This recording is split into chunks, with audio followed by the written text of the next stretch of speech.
अमृत काल का ये पहला बजट विकसित भारत के विराट संकल्प को पूरा करने के लिए एक मजबूत नींव का निर्माण करेगा। ये बजट वंचितों को वरीयता देता है। ये बजट आज की एस्पिरेशनल सोसाइटी, गांव, गरीब, किसान, मध्यम वर्ग सभी के सपनों को पूरा करेगा। मैं वित्त मंत्री निर्मला जी और उनकी टीम को इस ऐतिहासिक बजट के लिए बधाई देता हूं। साथियों, परंपरागत रूप से अपने हाथ से औजारों और टूल्स से कड़ी मेहनत कर कुछ न कुछ सृजन करने वाले करोड़ों विश्वकर्मा इस देश के निर्माता है। लोहार, सुनार, कुम्हार, सुथार, मूर्तिकार, कारीगर, मिस्त्री, अनगिनत लोगों की बहुत बड़ी लंबी लिस्ट है। इन सभी विश्वकर्माओं की मेहनत और सृजन को देश इस बजट में पहली बार अनेक प्रोत्साहन योजना लेकर के आया है। ऐसे लोगों के लिए ट्रेनिंग, टेक्नोलॉजी, क्रेडिट और मार्केट सपोर्ट की व्यवस्था की गई है। पीएम विश्वकर्मा कौशल सम्मान यानी पीएम विकास करोड़ों विश्वकर्माओं के जीवन में बहुत बड़ा बदलाव लाएगा। साथियों, शहरी महिलाओं से लेकर गांव में रहने वाली महिलाएं हो,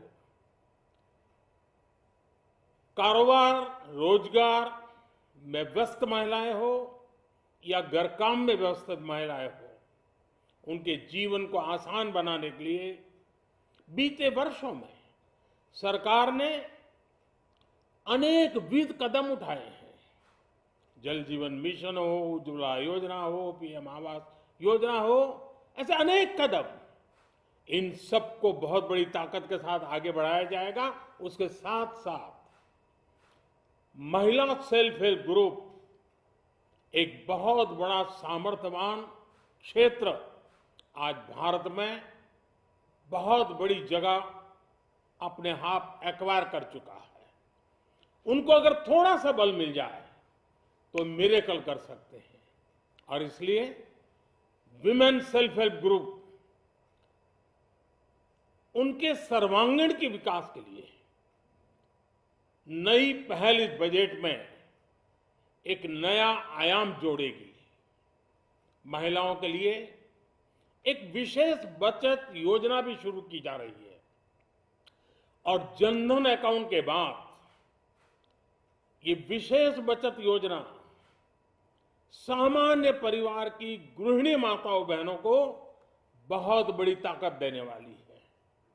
ये बजट सहकारिता को ग्रामीण अर्थव्यवस्था के विकास की धुरी बनाएगा।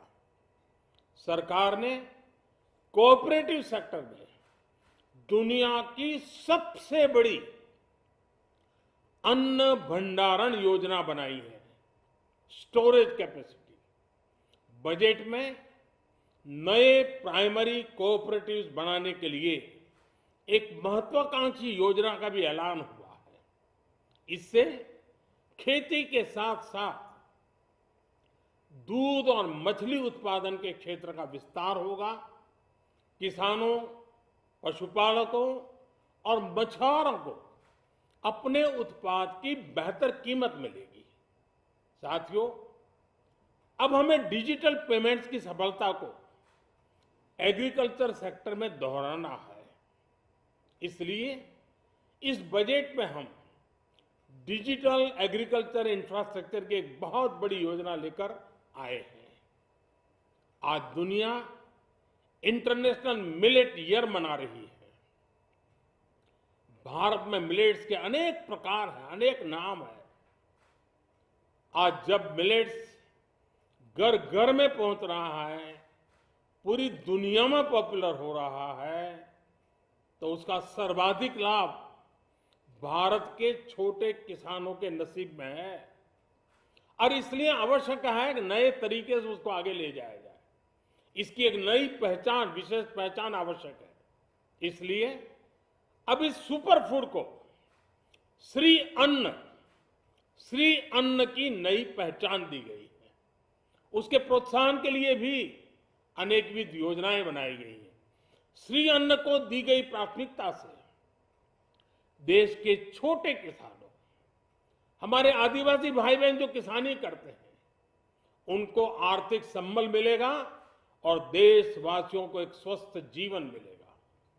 साथियों, ये बजट सस्टेनेबल फ्यूचर के लिए green growth, green economy, green energy, green infrastructure और ग्रीन जॉब्स को एक अभूतपूर्व विस्तार देगा। बजट में हमने टेक्नोलॉजी और न्यू इकोनॉमी पर बहुत अधिक बल दिया है।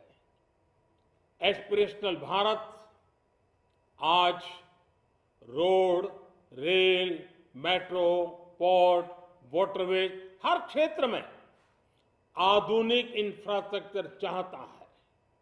नेक्स्ट जनरेशन इंफ्रास्ट्रक्चर चाहिए। 2014 की तुलना में इंफ्रास्ट्रक्चर में निवेश पर 400% से ज्यादा की वृद्धि की गई है। इस बार इंफ्रास्ट्रक्चर पर 10 लाख करोड़ रुपए का अभूतपूर्व इन्वेस्टमेंट भारत के विकास को नई ऊर्जा और तेज गति देगा। ये निवेश युवाओं के लिए रोजगार के नए अवसर पैदा करेगा, एक बहुत बड़ी आबादी को आय के नए अवसर उपलब्ध कराएगा। इस बजट में ईज ऑफ डूइंग बिजनेस के साथ साथ हमारे उद्योगों के लिए क्रेडिट सपोर्ट और रिफॉर्म्स के अभियान को आगे बढ़ाया गया है। एमएसएमई के लिए 2 लाख करोड़ रुपए के अतिरिक्त ऋण की गारंटी की व्यवस्था की गई है। अब प्रिजम्पटिव टैक्स की लिमिट बढ़ने से एमएसएमई को ग्रो करने में मदद मिलेगी। बड़ी कंपनियां द्वारा एमएसएमई को समय पर पेमेंट मिले, इसके लिए नई व्यवस्था बनाई गई है। साथियों, बहुत तेजी से बदलते भारत में मध्यम वर्ग, विकास हो या व्यवस्था हो, साहस हो या संकल्प लेने का सामर्थ्य हो, जीवन के हर क्षेत्र में आज भारत का मध्यम वर्ग एक प्रमुख धारा बना हुआ है। समृद्ध और विकसित भारत के सपनों को पूरा करने के लिए मध्यम वर्ग एक बहुत बड़ी ताकत है। जैसे भारत की युवा शक्ति ये भारत का विशेष सामर्थ्य है, वैसे ही बढ़ता हुआ भारत का मध्यम वर्ग भी एक बहुत बड़ी शक्ति है। मध्यम वर्ग को सशक्त बनाने के लिए हमारी सरकार ने बीते वर्षों में अनेकों निर्णय लिए और ईज ऑफ लिविंग को सुनिश्चित किया है। हमने टैक्स रेट को कम किया है, साथ ही प्रोसेस को सिंप्लीफाई, ट्रांसपेरेंट और फास्ट किया है। हमेशा मध्यम वर्ग के साथ खड़ी रहने वाली हमारी सरकार ने मध्यम वर्ग को टैक्स में बड़ी राहत दी है। इस सर्वस्पर्शी और विकसित भारत के निर्माण को गति देने वाले बजट के लिए मैं फिर एक बार निर्मला जी और उनकी पूरी टीम को बहुत बहुत बधाई देता हूं और देशवासियों को भी बहुत बधाई के साथ साथ मैं आह्वान करता हूं, आइए अब नया बजट आपके सामने है, नए संकल्पों को लेकर के चल पड़े। 2047 में समृद्ध भारत, समर्थ भारत, हर प्रकार से संपन्न भारत हम बना के रहेंगे। आइए इस यात्रा को हम आगे बढ़ाएं। बहुत बहुत धन्यवाद।